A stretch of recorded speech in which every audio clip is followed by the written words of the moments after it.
Hey, hello, everybody out there in internet land. This is Russ with another episode of Daytona Beach Business Talks, where I have the privilege of featuring Daytona Beach area business from far and wide all around the area to let them express themselves, what they do, how they're in business, how things are going, and where they came from, and so on. And today, it's my pleasure to introduce to you a friend of mine for many years, Carla Triplett, here in the Daytona Beach area. She has a brand new business called DeclutterMe, and we're going to talk about that today and let her express herself as to what she's done, what she's doing, how she declutters everything, everything in her way. So Carla, welcome aboard. Thanks for stopping by and allowing me to talk with you and be on the presentation today.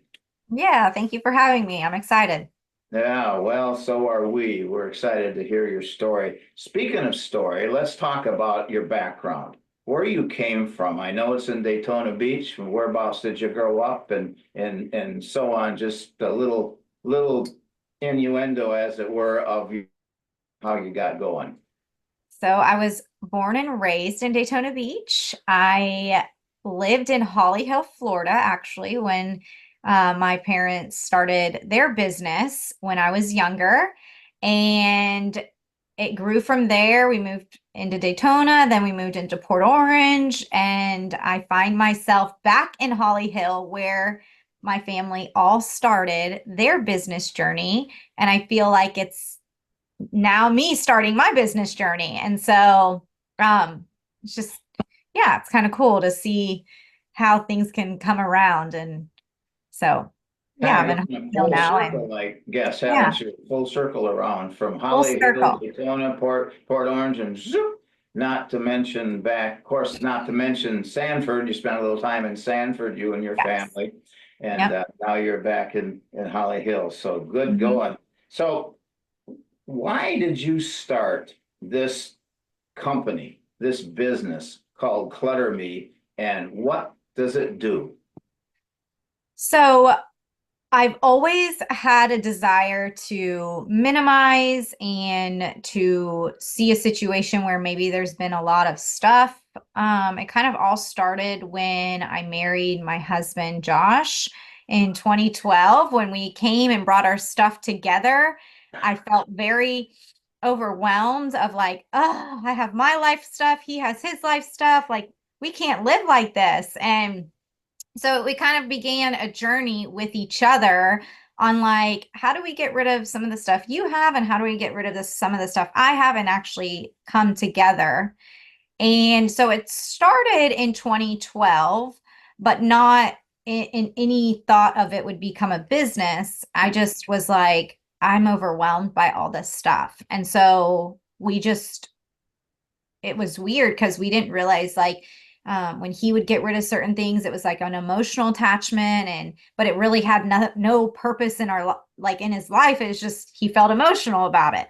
And then there'd be things that I didn't feel emotional about, so it'd be easier for me to just get rid of stuff. And so we worked together on like balancing like how does this work, and it just became over years. And then, in 2016, I had my first child, and you start accumulating stuff again. And then all of a sudden, I'm like overwhelmed by all this stuff. And I'm like, ah.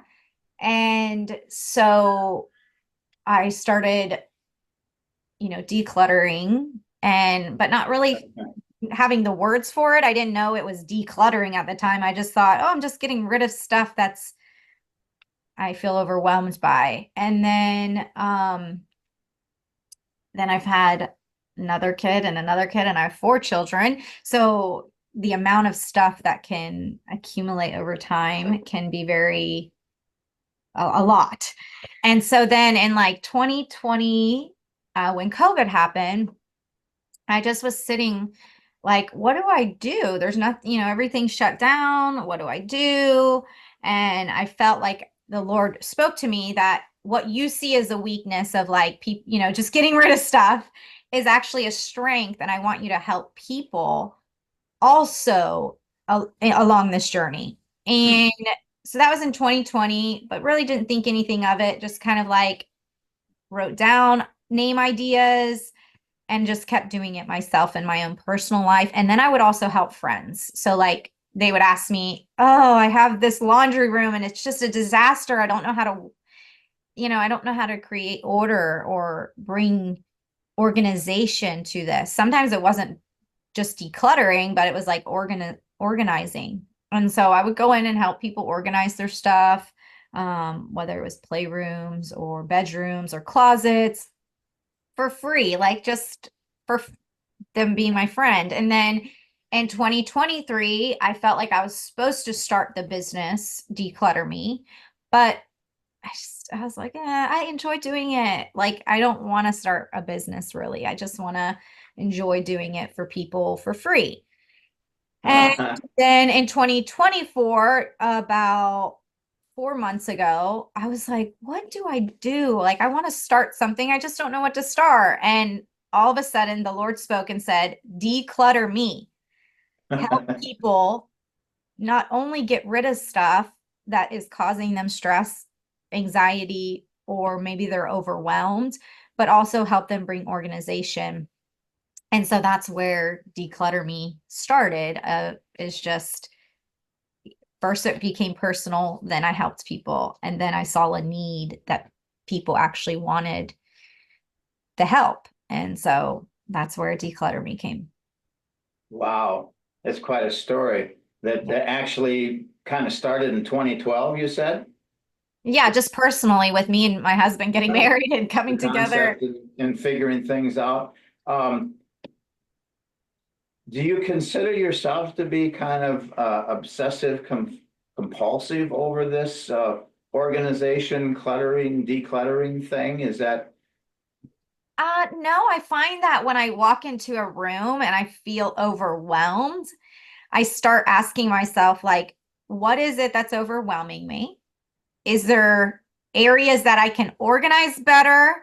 Maybe find a organizing system that, creating systems that make it easier and uh, not so overwhelming? Or is there things in this room that are not serving me a purpose?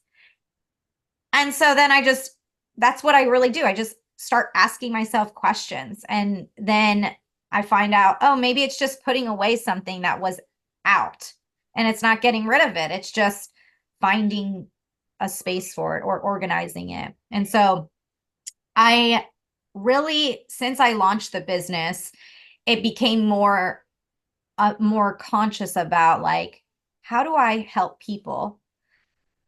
Like I do it in my own life, but sometimes how do I help people do it in their lives? Because sometimes people aren't ready to let go. mm. So Well, it's, you experienced that with your husband, with Josh, that yeah, he had an emotional attachment to things. And yep, I know where he got that, probably from his dad, because I know his dad also, folks, and I know the whole family. And so, yeah, Josh is a cut off the old block, basically, in that regard, isn't he? I don't want to yep. give And I this up. think being raised overseas, as missionaries, they couldn't get a lot of the things. And so they would, when they did have things, they held on to them, or things that, that, which I didn't grow up like that. I didn't grow up as a missionary or anything. I just grew up with, two working parents who didn't have any background in missions or church. And so I think it was developed in me from a young age. I Hmm, just didn't know that it would become a business. yeah. But my mom is a lot like that, where Oh, wow. she will minimize things that she feels overwhelmed by. And there are pros and cons in it, because sometimes you can just be so detached that there is no emotion to any of it.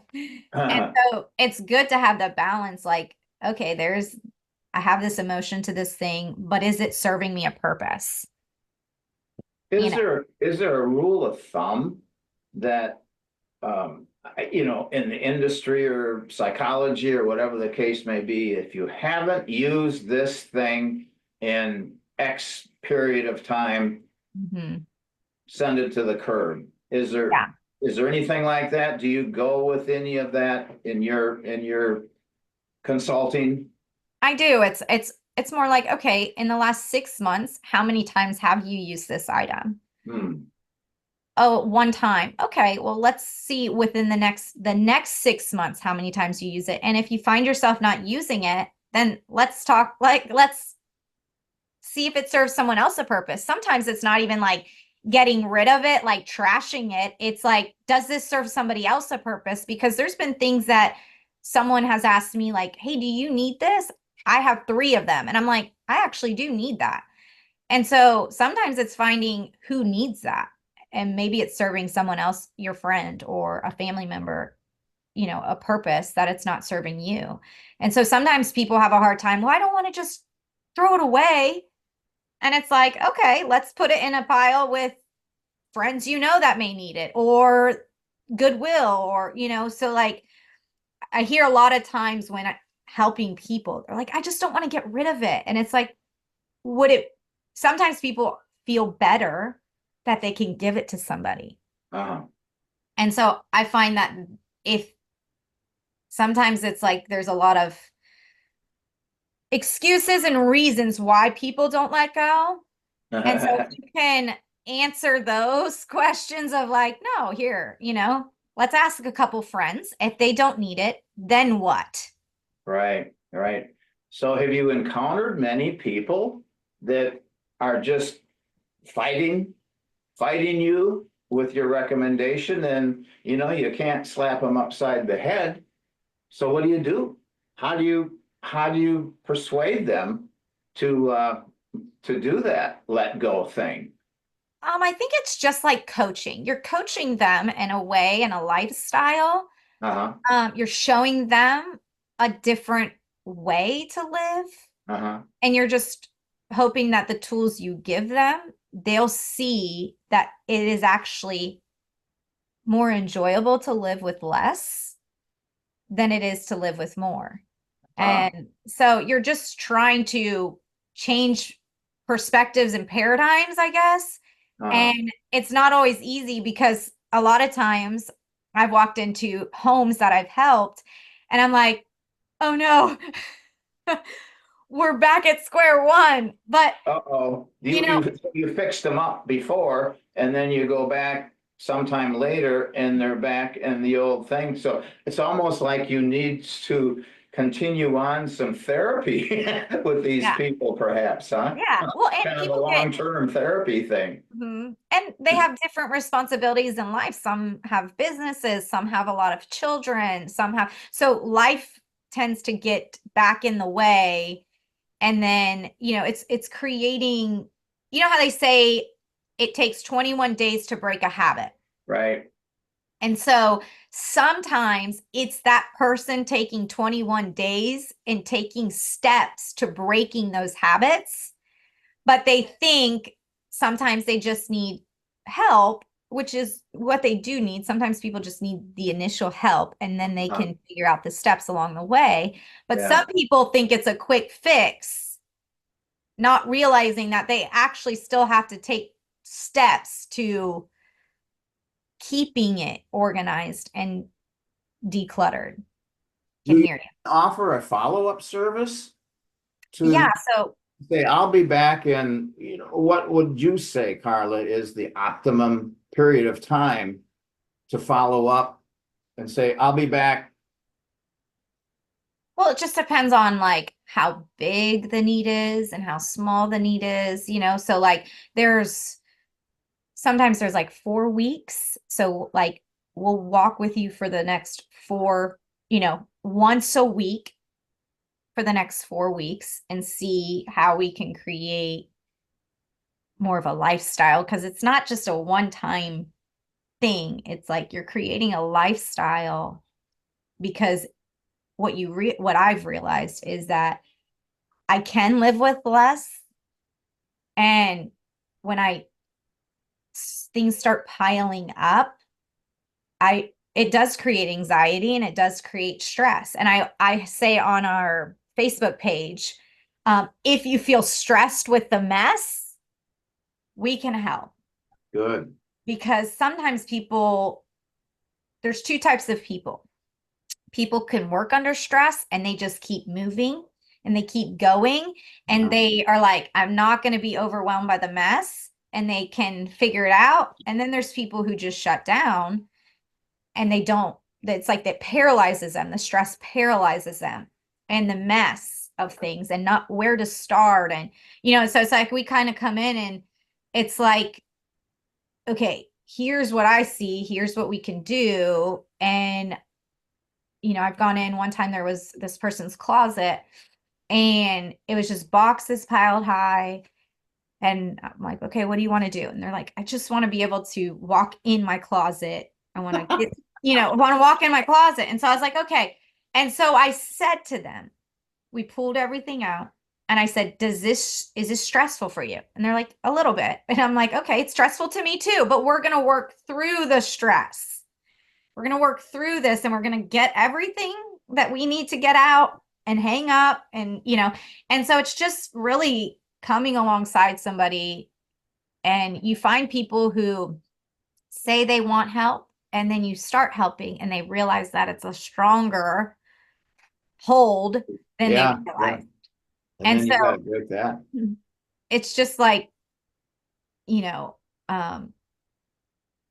discipling somebody, you can disciple, but they also have free will and they choose Right. what they're going to do. The client has to be teachable, basically, isn't it? Yeah. Yeah. And I have people who tell me, I know I need help, but I'm not ready. They're not desperate enough yet. No. And so you don't try to force people who aren't ready. You Right. want them to be ready, because when you're ready, you learn and you want to make the change. Yeah, indeed. So, Wow. So you started working with friends and probably family and stuff. Do you find, have you been finding that most of your clients have been men or women, equal combination, or what would you say? mainly women, I would say.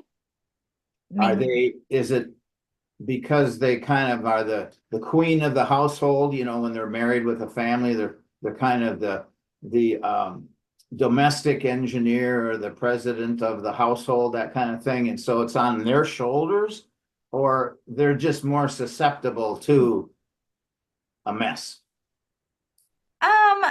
I think sometimes the women are juggling more at the house, so they see the need more sometimes. Right.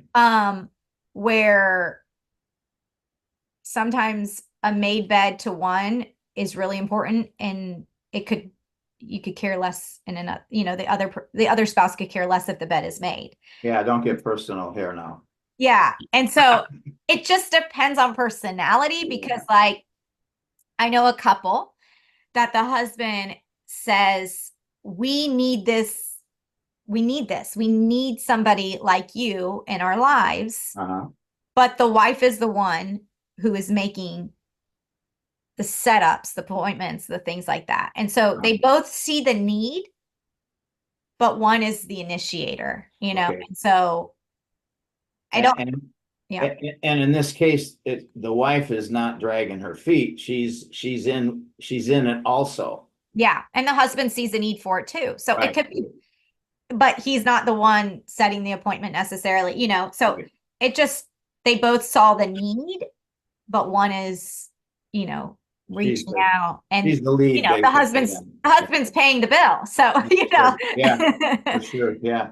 So, Now, do you probably been working primarily, maybe exclusively with residential?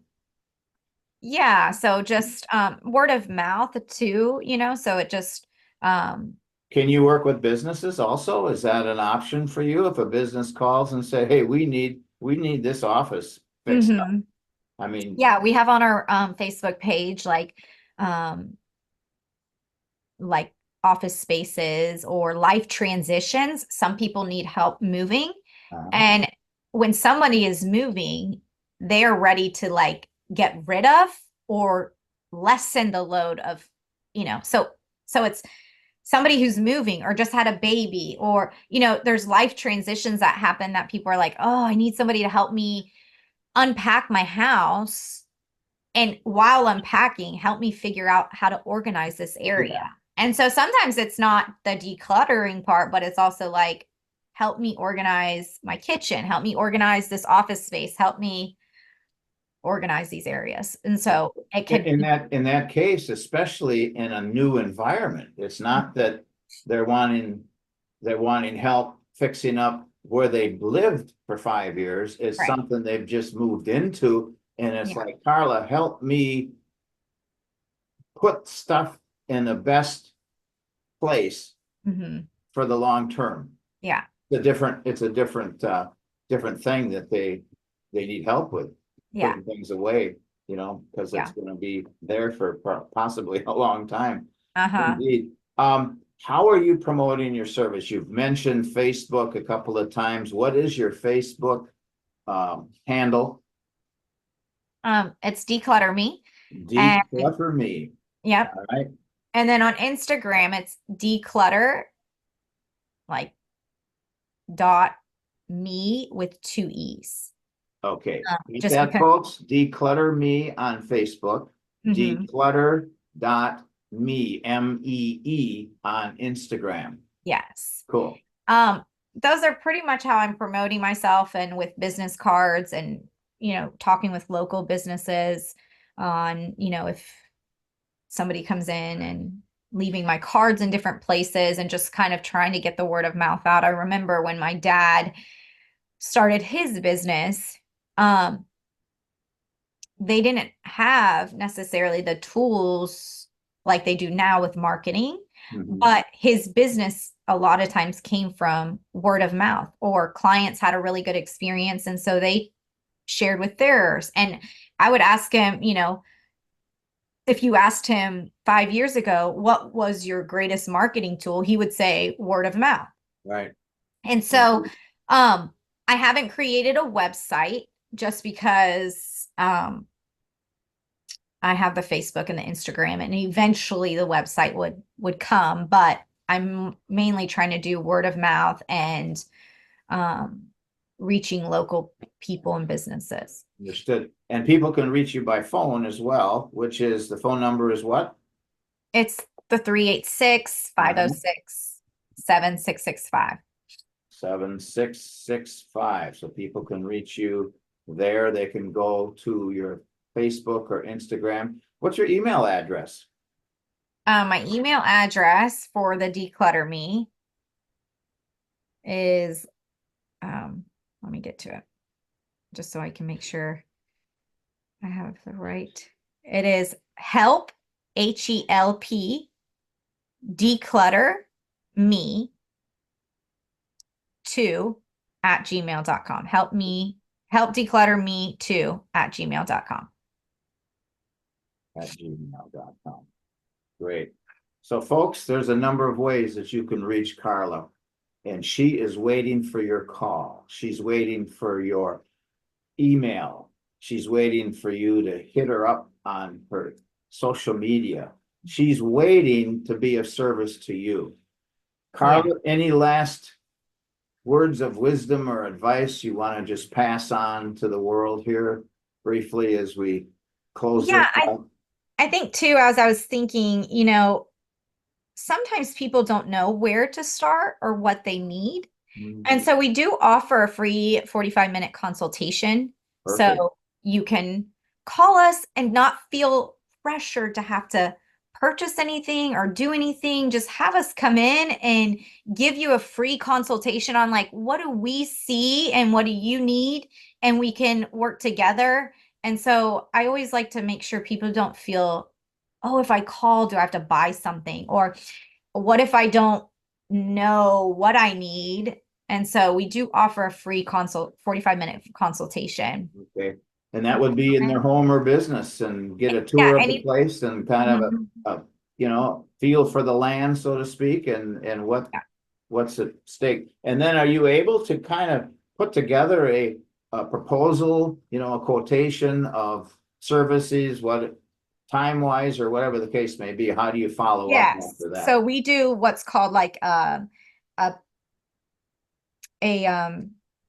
Kind of a needs assessment, I suppose, there. Yeah. So it's what we call like a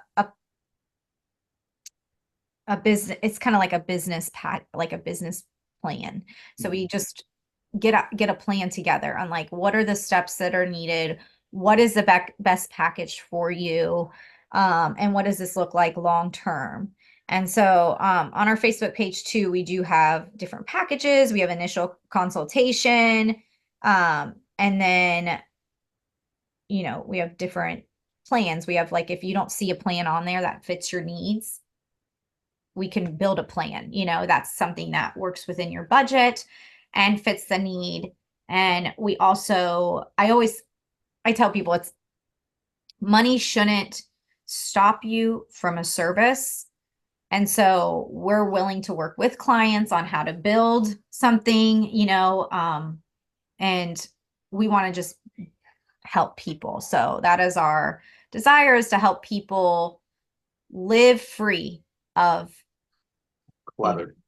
the clutter and, not knowing. I know for me, I have a really strong suit of the declutter, and my husband has the really strong suit of bringing in order and organization. And so like we work together in how to help people, because, it takes a team to put together anything. And so he loves, like, he knows how to bring order to things that are out of order. And so we work together on how to help people, get free of that. So Josh is working with you then when you go on site and service a client, then it's not just you yourself. He's there. Yeah, he's helping me. Oh, So that's good. he actually, I came to him and I said to him, I really feel like I'm supposed to do the DeclutterMe. And he said, I'll help you. And I knew that was my answer, because he has a lot of strong suits that I don't have. I try, but I don't have them.